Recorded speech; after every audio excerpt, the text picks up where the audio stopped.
Long before any man or woman set foot on Arrakis, long before sandworms slithered beneath the desert, the story begins with a failure that echoes through every palace, every guild, every whispering conclave of the universe. Machines, thinking machines, machines of metal and light that once sought dominion over the minds that created them. The war against these machines was the crucible of human civilization, a conflict that burned itself into memory and lore, shaping every future society in its wake.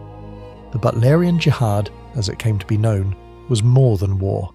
It was a rebirth forged from horror. A time when the stars themselves seemed to recoil at human arrogance, when the minds of men and women were enslaved and tortured by the very intelligence they had sought to command. For nearly a century, the galaxy trembled beneath the machine's cold rule. Human intellect, once a crown jewel, was bent and corrupted to serve the logic of circuits. Entire planets were sterilized, cities reduced to ash, and the souls of those who resisted were trapped within the machines, preserved for eternity in a synthetic mockery of life. And then came the retribution. The Jihad swept across the galaxy like fire across dry grass. Men and women rose with blade, gun, and unyielding will. Machines fell in towers of flame and sparks, their code unravelling like dying stars, and from the ruins of cities and planets rose the new edicts that would bind humanity for millennia. The commandment that would shape every action thereafter was simple in phrasing, but absolute in scope. Thou shalt not make a machine in the likeness of a human mind. This prohibition, etched into law and blood, birthed necessity and invention in equal measure. Where once machines had calculated, recorded and reasoned, now men and women became living engines of cognition. They were trained from youth to think with precision, to store vast libraries of information within their memories, to calculate probability and strategy, as though their minds themselves were machines. Thus arose the mentats, human computers, whose faculties were honed beyond ordinary human capacity, their minds as sharp as the finest blade, and yet bound by flesh and mortality. But intellect alone was not sufficient. The galaxy had seen what pure logic without heart or instinct could accomplish, and feared the recurrence of tyranny. To temper power, the great houses of the Landsraad emerged, a coalition of aristocratic families whose wealth, armies and ambitions shaped the ebb and flow of the Imperium. Power was balanced by power, intrigue countered by intrigue, and loyalty was a currency as precious as gold. And above them, ruling tenuously yet irrevocably, was the Padishah Emperor, the ultimate arbiter of law, the dispenser of fiefs, yet always wary of the whispers and machinations of the houses that could, in a single day, overturn his throne. Within this lattice of politics, commerce and war, other institutions flourished. The Spacing Guild, born from necessity and refined into near-monopolistic mastery, commanded the art of interstellar travel. Without the guild, the stars were islands, impossible to cross in a human lifetime. Their navigators, twisted and transformed by the spice melange, could bend space to human will, foreseeing paths through the cosmos invisible to ordinary perception. Commerce, war, diplomacy, all relied upon their singular knowledge, and thus the guild became a force that no house or emperor could ignore, their allegiance always earned with coin, favour and fear. And then there were the Bene Gesserit, sisters in shadow and discipline, whose training turned the human body into instrument, and the human mind into weapon. Their motives were inscrutable, their goals spanning generations. They cultivated bloodlines, nudged history, whispered secrets into the ears of monarchs and commanders, and watched the world as a chessboard laid bare. Their power was subtle but absolute, a knowledge of the human condition, the capacity to manipulate perception and memory, and the patience to wait centuries for a plan to unfold.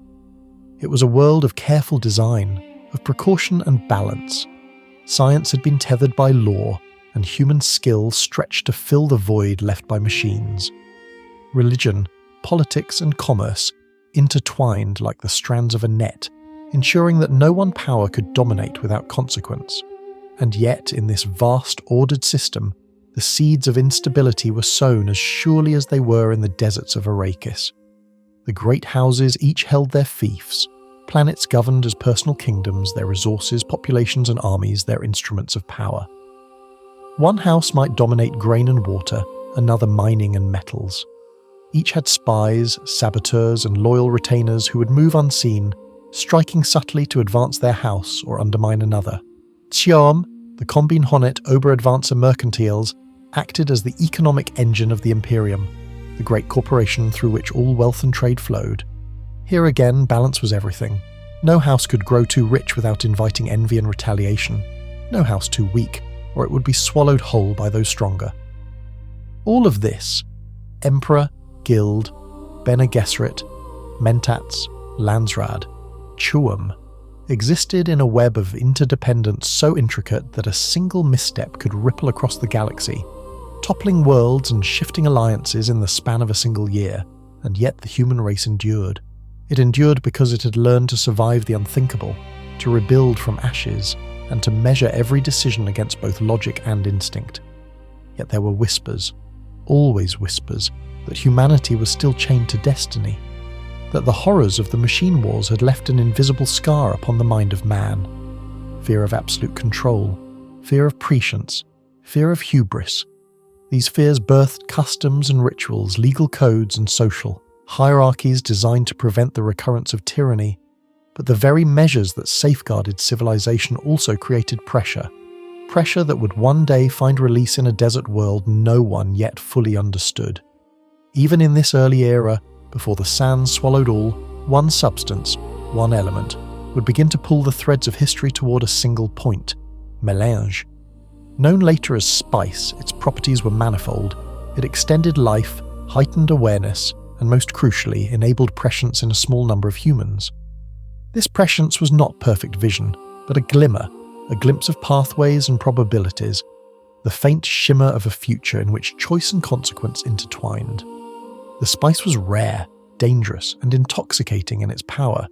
Planets that produced it became epicenters of politics, intrigue and dios, and war. Traders and envoys, spies and assassins all converged on worlds where melange could be harvested. The Guild's navigators, dependent upon spice for their visions, could dominate the paths between stars, binding humanity's movement to the availability of a single substance. Thus, even before Arrakis became known as Dune, the concept of control through scarcity and foresight was embedded into the fabric of the Imperium. By the time Arrakis came to prominence, humanity had become a species of shadows and mirrors. Power was exercised subtly, through suggestion, coercion, and foresight. Leaders did not simply command armies, they orchestrated events that would ripple outward for decades. They invested in bloodlines, in alliances, in institutions that would outlast a single lifetime. They feared overt force as much as they feared treachery, knowing that survival depended on the careful balancing of ambition against consequence. And so, the stage was set. Humanity, forged by fire, tempered by fear, stretched across the galaxy. Every action was measured, every alliance calculated, every life a piece in a vast cosmic puzzle. And yet, as with all puzzles, there remained a single piece that no one could predict. A boy born to a minor house, to a world no one of influence yet valued, whose fate would awaken the deserts, awaken prophecy, and set the wheels of history into motion that no institution, no guild, no order could contain. This, then, is the long night before Arrakis. It is the silence before the storm, the careful, brittle order that the universe of Dune demanded. To understand what comes, to understand why empires fell, and why prophecy burned brighter than logic, we must first know how humanity survived its own greatest test: the machine wars, the endless intrigue, the meticulous cultivation of power. Only then can the deserts speak. Only then can the spice reveal the paths of men and women who would shape worlds. The first impression of Arrakis is always its silence, a silence that is never empty. The wind carries whispers of ancient things, a chorus of grains of sand grinding against each other, the faint trembling of distant dunes, and beneath it all, the deep, slow pulse of the desert itself. This planet is alive, though not in ways the civilized mind easily grasps. Life here is a negotiation, a fragile understanding between predator, prey, and human. It is a world that rewards patience and punishes arrogance. Arrakis is a land of extremes. Days stretch under a blazing sun that scorches skin and scorches metal alike. nights fall into a deep, almost unnatural cold that numbs flesh and stills the blood. Water, that most basic necessity, is currency, weapon and gift. Even the air seems precious, filtered and inhaled with the care of ritual. To survive here, a human must understand the land as the freemen do, not merely walk across it, but live within it, move with it, breathe with it, and become, in some measure, one with its rhythms. At the centre of Arrakis' life and danger lies melange, known to all in the Imperium simply as the spice. It is a substance that cannot be contained by mere vaults or warehouses. It seeps from the sand, a product of life and death in cycles too vast for ordinary comprehension. Melange extends life, enhances perception, and in the rare few grants glimpses of the future. It is coveted, hoarded, and fought over. The spice dictates the movement of fleets and the strategies of emperors. It is the reason Arrakis matters, the reason men die for desserts that yield nothing else, and the reason entire civilizations depend upon its fragile production. The spice is not merely an economic resource, it is the axis upon which the universe turns. Guild navigators depend upon it to fold space, to see pathways through the stars invisible to ordinary sight. Bene Gesserit sisters use it to heighten awareness, to peer into probabilities and guide long-term plans. Even the Mentats rely on it to sharpen thought beyond mortal capacity. A planet with spice is a planet of power, and yet the spice cannot be separated from its source, the sandworms. The sandworms, or Shai-Hulud as the Fremen name them, are both terror and deity. Creatures of titanic size, they move beneath the dunes as if the desert itself were alive. Their cycles are bound to the spice. Their life and death create the substance that fuels the galaxy. To see one is to witness power that dwarfs fleets and armies alike. To survive a sandworm is to understand patience, timing, and the unforgiving laws of the desert. The Fremen worship these beings, not out of blind superstition, but from recognition. They understand that survival on Arrakis depends on balance with water, with the sand, with the life cycles of the worms, and with the very climate that shapes them. The sandworms are both predators and the source of the ultimate resource. They enforce the rhythm of the desert, and those who forget this rhythm do not live long enough to tell the tale. No story of Arrakis is complete without the Fremen, the people of the desert. They are not conquerors, nor colonizers, nor mere settlers. They are descendants of those who adapted over generations to the harshest environment humanity has ever known. Their survival depends on discipline, knowledge, and secrecy. They wear still suits, devices that reclaim moisture from sweat, breath, and urine, preserving every drop of water as though it were sacred. Their language, their customs, their spirituality are all intertwined with the land. To live as a freeman is to submit entirely to Arrakis and to become a part of its pulse. The Fremen are not naive. They have seen off outsiders, invaders, and exploiters alike. Their society is a tapestry of survival skills, coded rituals, and secret histories. They know how to ride sandworms, how to conceal the true size of their numbers, and how to wield guerrilla tactics that can devastate the armies of even the most powerful houses. And beneath all this there is prophecy, the legends of a messiah, a Lisan al-Gaib, who will come to lead them to freedom and transform the desert into a paradise. It is prophecy that ties the Fremen to outsiders, that draws the gaze of the great houses, and that sets the stage for the central conflicts to come. But it is not magic. It is understanding. It is the patient calculation of survival, the careful observation of cycles, and the unwavering discipline of those who must endure where others cannot. Long before the rise of any messiah, Arrakis was a prize, a planet leased and ruled not by its inhabitants, but by houses of the Imperium. Control of spice was control of wealth, and wealth was control of power. The Padishah Emperor, ever cautious, assigned stewardship to noble houses who sought to extract the spice while suppressing the desert's people. This stewardship was a dangerous enterprise, for Arrakis does not yield to arrogance. Mines could be swallowed by sandstorms, harvesting crews were perpetually threatened by sandworms, and the Fremen, though underestimated, waited, patient and hidden, shaping plans over decades. The political balance was delicate. The Emperor sought loyalty and tribute. Houses sought profit and prestige. The guilds sought continuity of supply, and the Fremen sought survival and eventual liberation. Within this web, Arrakis became both a stage and a crucible a place where small acts of defiance or courage could ripple outward to alter the fate of worlds. The desert itself is a teacher and a weapon.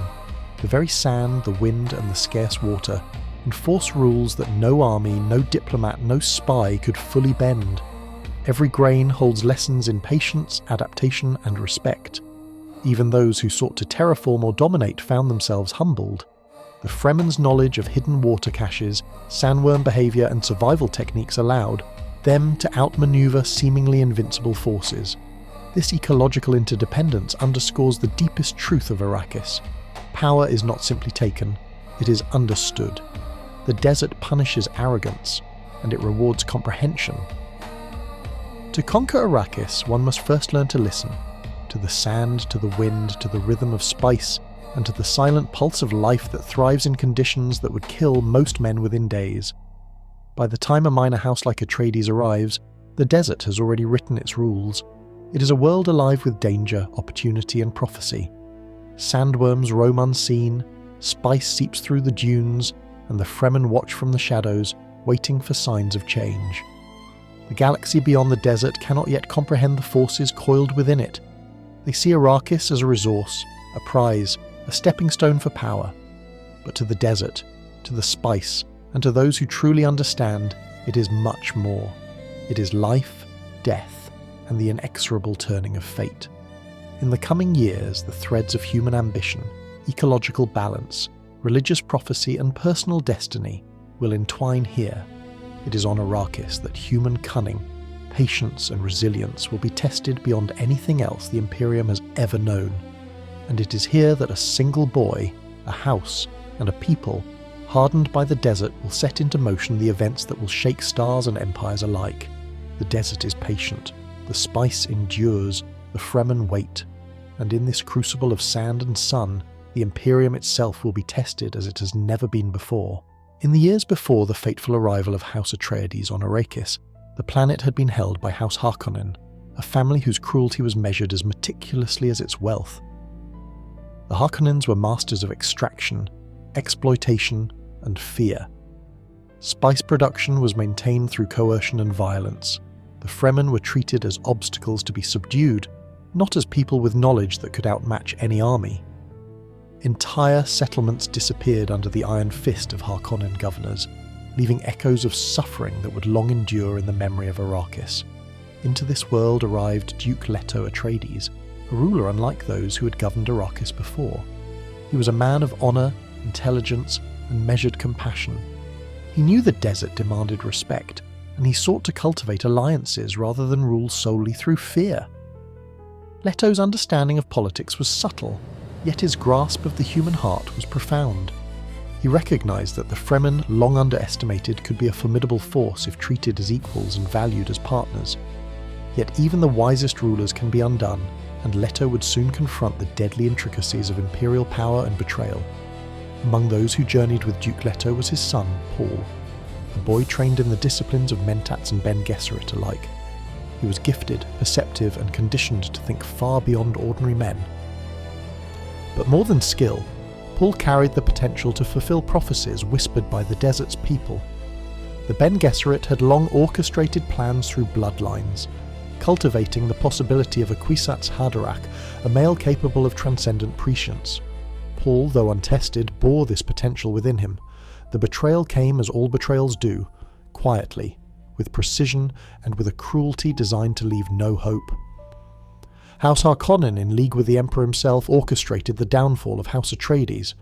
Troops and mercenaries moved with efficiency, crushing defences, killing retainers, and leaving only fragments of hope for the survivors. Duke Leto fell, a man who had sought to honour the desert and its people, struck down by forces that measured power through fear and wealth alone. Paul and his mother, Lady Jessica, fled into the desert. Here, in the vastness of sand and sun, the trial began. Survival demanded more than skill, it demanded transformation. Paul, trained in human discipline, began to awaken to prescient visions, glimpses of a universe woven with pathways, probabilities, and futures that could be altered by courage and choice. Jessica, whose Bene Gesserit training made her a master of body and mind, guided him, teaching him to harness his abilities while also navigating the desert's deadly landscape. The Fremen found Paul and Jessica not as strangers, but as figures entering a story they had long awaited. The prophecies of the Lisan al-Gaib spoke of a figure who would lead them to freedom and transform Arrakis itself, while prophecies are never absolute. The Fremen's interpretation was powerful. A man who could command the sand, who could survive the trials of Shai-Hulud, and who could unite disparate tribes into a force capable of confronting even the Emperor. Acceptance into Fremen society required more than skill or bravery. Paul and Jessica endured rites of passage, learned the ways of water discipline, combat, and survival. Paul demonstrated both insight and courage beyond his years, earning the Fremen's trust. And as he immersed himself in their ways, he began to embrace a destiny that was both inherited and forged. A destiny that intertwined personal choice with the currents of prophecy. Paul took the Fremen name Muad'Dib, signalling his transformation from noble-born exile to desert leader. His prescient visions became sharper. He began to anticipate the moves of enemies, the ebb and flow of political alliances, and the movements of armies across Sand and Star. Under his guidance, the Fremen became not just survivors, but warriors capable of overthrowing the Harkonnen oppressors. They learned to ride sandworms, turning the desert's greatest predators into instruments of power. Conflict escalated. The Harkonnen forces, confident in their numerical superiority, underestimated the desert-born warriors. Ambushes, guerrilla tactics, and the intimate knowledge of Arrakis itself allowed the Fremen to strike with devastating efficiency. Cities and spice mining operations fell one by one. The very desert became an ally, a partner in vengeance and strategy, shaping the battlefield in ways no conventional army could anticipate. The climax of the first cycle was both political and spiritual. Paul's forces confronted the Emperor and the Harkonnen armies in open battle. The confrontation was not merely military, it was symbolic, a reckoning between those who sought to dominate through power and those who understood the desert, the people, and the force of destiny. The Emperor, despite his command over fleets and troops, could not resist the combination of prescient strategy and the desert's might.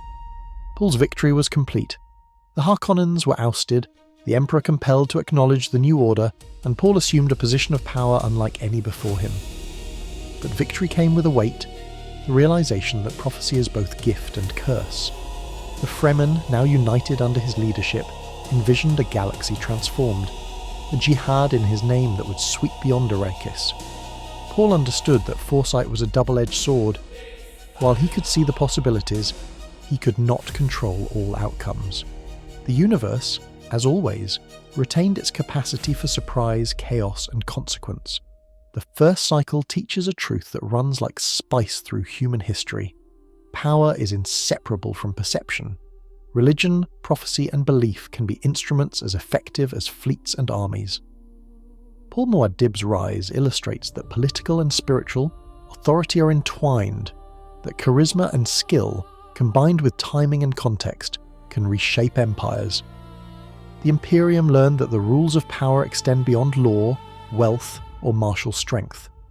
Understanding the human heart, the force of prophecy, and the rhythms of a world like Arrakis could overturn centuries of planning. Yet this cycle is only the beginning. Even as Paul's forces triumphed, the seeds of tension and consequence were planted. Prescience revealed pathways, but not absolutes. Religious fervour, political ambition, and the dynamics of survival would continue to shape events long after the battlefields quieted. The first cycle closed, but the universe of Dune had only begun its longer journey. A journey that would span millennia, transform humanity itself, and explore the limits of power, prescience, and human will. After seizing the throne of the known universe, Paul Muad'Dib confronted the paradox of prescience. The ability to foresee the future gave him unparalleled power, but it also revealed the limitations of choice.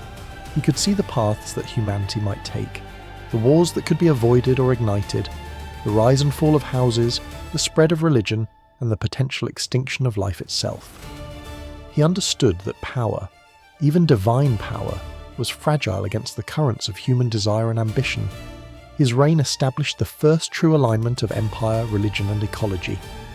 By consolidating power across the Imperium, Paul became both emperor and spiritual leader. The Fremen, transformed from desert survivalists into the vanguard of his vision, carried his will across worlds. Under Muad'Dib, the religion of the desert, previously a localized belief in prophecy, expanded into a universal faith. Pilgrimages were made to Arrakis.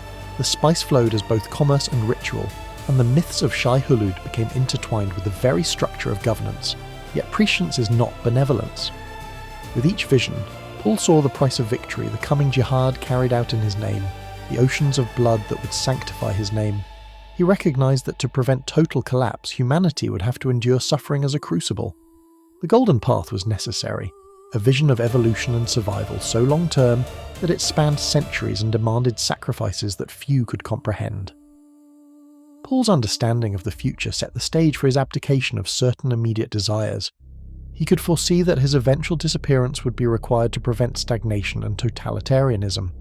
His presence as a god figure, though stabilizing in the short term, threatened to limit humanity's growth and freedom. And so, even as he ruled the Imperium, he allowed seeds of independence, resilience, and chaos to flourish, the hidden forces that would carry the human race forward when his direct influence ended. The transformation of Paul's vision into action came through his son, Leto II, who undertook the ultimate metamorphosis. Leto II embraced the symbiosis with the sandworms, allowing his body to become both human and worm, immortal in its longevity and almost invincible in its power. In this form, Leto II became the God Emperor, a ruler whose reign spanned thousands of years, whose body was both instrument and weapon, whose will guided the course of the universe. The God Emperor's rule was absolute. His presence enforced peace, controlled the spice, and shaped civilization according to the Golden Path. Yet his governance was not tyranny in the conventional sense. It was calculated, deliberate, and designed to prepare humanity for a future beyond predictable prescience. Leto II was both ruler and prison guard, limiting humanity's expansion and rebellion to prevent self-destruction, while guiding them toward a destiny that only he could perceive. During the reign of the God Emperor, the known universe underwent profound transformations. Human culture, religion, and politics were constrained, yet simultaneously preserved and refined. Faith in Muad'Dib's lineage became universal. The freemen of old evolved into administrators, warriors, and teachers, and the planets under imperial control were shaped to sustain both life and order. But beneath the surface, subtle rebellions, dissent, and cultural divergence began to emerge. Even under Leto III's rule, humanity could not be entirely controlled. Ideas spread in secret, distant worlds developed unique practices, and hidden enclaves of thought began to flourish.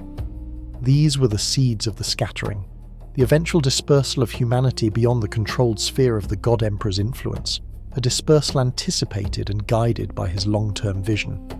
The scattering was both escape and evolution. Following the death of Leto II, vast portions of humanity ventured beyond the known universe, seeking freedom from central control, discovering new worlds, and adapting to environments previously unimagined. These exoduses produced societies and factions that were largely unknown to the original Imperium: secretive orders, mercantile powers, warrior cultures, and entirely new philosophies of governance and survival. The scattering ensured the survival of humanity against stagnation and collapse. By sending civilizations into the unknown, Leto II's Golden Path guaranteed diversification, resilience, and adaptability. Though distant and largely independent, these scattered populations would eventually return to influence the Imperium, carrying knowledge, technology, and ideologies that had been dormant or forbidden under the God Emperor's rule. With the return of scattered humanity, new conflicts emerged. Long-hidden secrets, rivalries, and ambitions resurfaced. The descendants of Paul and Leto II were no longer the sole arbiters of fate. Sister orders, such as the Bene Gesserit, grew ever more complex in their designs, while the remnants of the Spacing Guild and Charm adjusted to altered circumstances. Religion remained a potent force, but interpretation had diversified, creating tension between orthodox belief and emergent thought. In this era, the Imperium is both fragile and resilient. The Golden Path continues to shape outcomes, yet no single mind can dictate every consequence. Humanity has become a species of infinite potential, yet tempered by the lessons of millennia. Prescience can guide, but never fully control. Power can command, but cannot enslave destiny. And survival requires adaptability, patience, and humility in the face of forces larger than comprehension. The long millennia teach the enduring truths of Dune, that power, foresight, and faith are intertwined, that leadership demands both vision and restraint, and that the consequences of human action ripple far beyond the immediate moment. The story of the God Emperor and the Scattering is a meditation on patience, sacrifice, and the balancing of necessity against freedom. It is a reminder that even divine foresight cannot replace the courage, adaptability, and wisdom of individuals acting within the flow of time. The Golden Path, though conceived by a single mind, extends its influence across generations.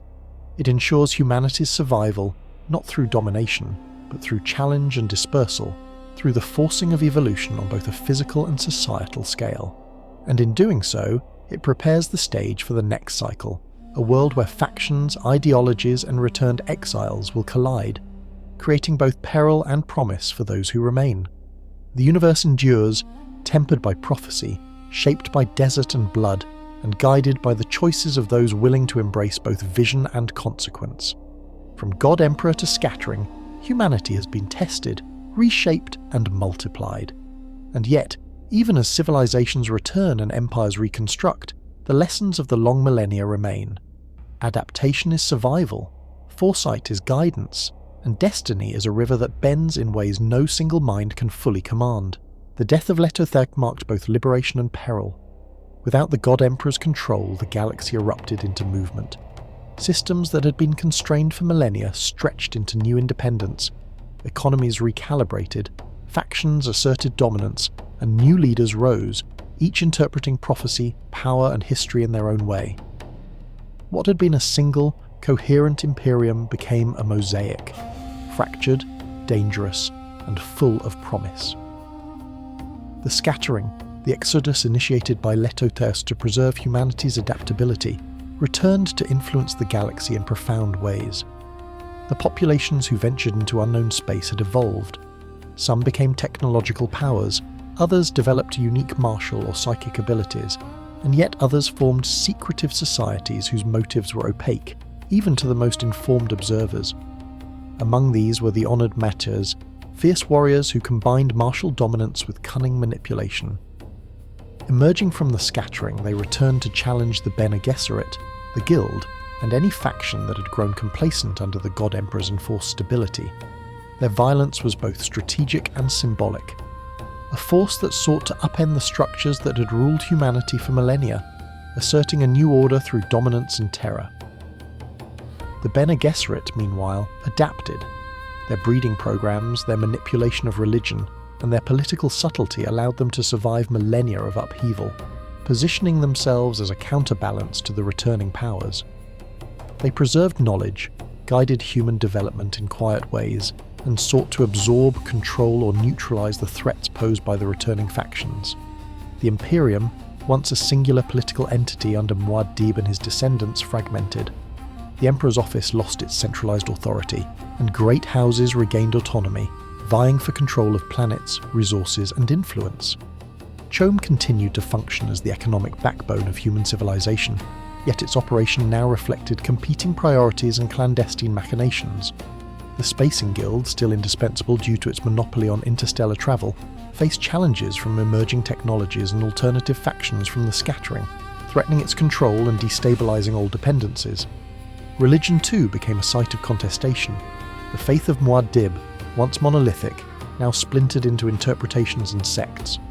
Some venerated him as a god of prophecy, others as a revolutionary leader, and still others as a cautionary tale of prescience and power.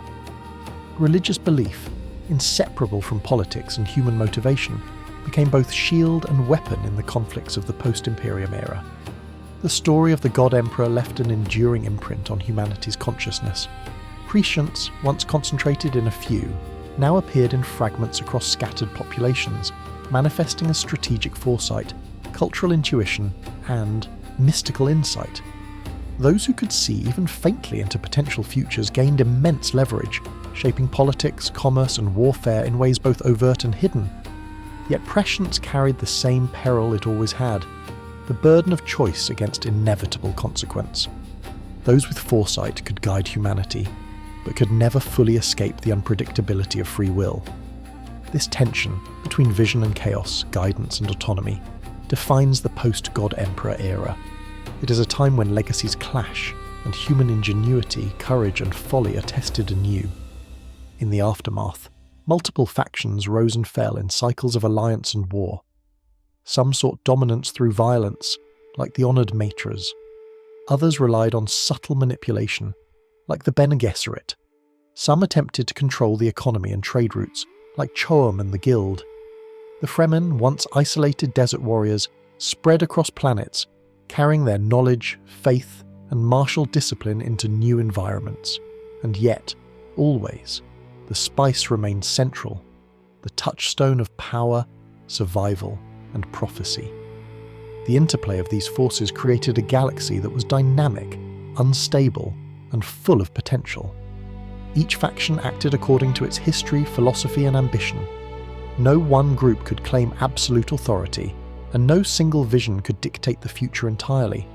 The result was a complex interwoven tapestry of conflict, cooperation, and hidden agendas.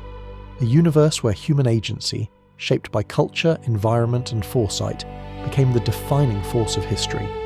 Beyond the original chronicles, the Dune universe expanded in novels, adaptations, and interpretations. Authors explored lost worlds, secretive orders, and distant descendants. Some examined the consequences of the scattering in minute detail, others explored philosophical questions posed by prescience and power. Film, television, and games have interpreted the saga visually, emphasizing ecological wonder, political intrigue, and the stark majesty of Arrakis. Across all these extensions, certain themes endure: the interplay of environment and survival, the consequences of absolute foresight, the ethical cost of power, and the resilience of human culture in the face of catastrophe. The universe of Dune is ultimately a meditation on human potential. Its capacity for vision, cruelty, wisdom, and adaptation, across timescales too vast for ordinary comprehension. After the falls, after the scattering, after the rise and transformation of empires, one truth remains clear: humanity is resilient, mutable, and guided by both ambition and necessity. Power alone is insufficient. Knowledge without wisdom leads to ruin. Faith, when intertwined with politics and survival, can create both salvation and destruction. The Dune saga reminds us that history is neither linear nor predictable. It is shaped by choices, chance, environment, and the persistent flow of consequences that no single ruler or faction can entirely master. Arrakis endures, the spice endures, humanity endures, and across the vastness of space and time, the echoes of prophecy, struggle, and survival continue, waiting for new cycles, new leaders, and new deserts to awaken the courage, wisdom, and imagination of those who dare to shape the future. The story of Dune is complete, not in finality but in scope. From the long night before Arrakis through the crucible of the desert, the rise of Muad'Dib, the reign of God Emperors, the scattering of humanity, and the legacy of factions and prophecy, we have traced the full arc of a universe, both human and mythic. It is a universe of sand, spice, shadow, and stars. A universe that endures, reminding all who walk among its deserts and planets that survival, wisdom, and courage are the true measures of power. The saga rests now, as the deserts rest, as the spice waits beneath the dunes, and as history's river flows onward, carrying with it the endless potential of humanity.